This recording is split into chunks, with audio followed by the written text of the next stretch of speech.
गिरोलीत 800हून अधिक मधपेट्या आगीत पेटल्या. आगीचा प्रकार शासनाचे अनुदान लाटण्यासाठी केला गेल्याची दबक्या आवाजात या परिसरात चर्चेनं जोर धरलाय.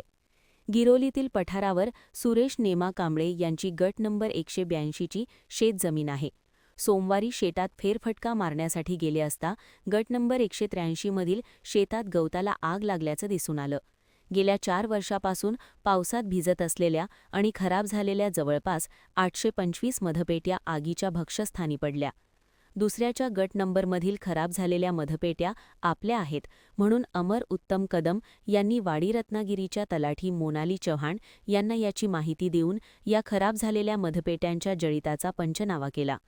हा जळिताचा प्रकार शासनाचे अनुदान लाटण्यासाठी केल्याचा संशय गट नंबर 182मधील शेतकरी सुरेश कांबळे यांनी केला. गट नंबर 183मधील मधपेट्या या आपल्या असल्याचा दावा उत्तम कदम यांनी केला. तलाठी चव्हाण यांनी दुसऱ्याच्या गट नंबरमधील मधपेट्या कदम यांच्या दाखवून 25 लाखाचं नुकसान दाखवलं गेल्यानं या परिसरात उलटसुलट चर्चेला उधाण आलंय. या घटनेची नोंद कोडोली पोलीस ठाण्यात केली गेलीय. महान कार्य न्यूजसाठी सुभाष गायकवाड, कोल्हापूर.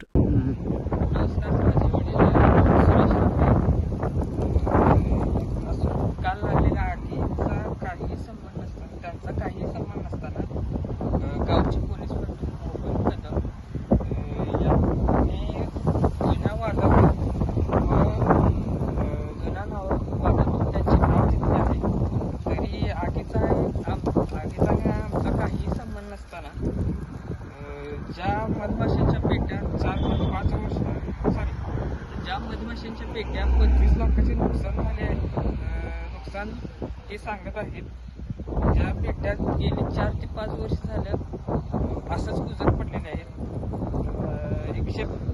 183 गटामध्ये त्या पेट्या कुजत पडलेल्या होत्या. त्यामुळे त्यांनी शासनाचे अनुदान लाटण्यासाठी व आमचे नाव खराब करण्यासाठी केला आहे. तरी आम्ही मधमाशी पालन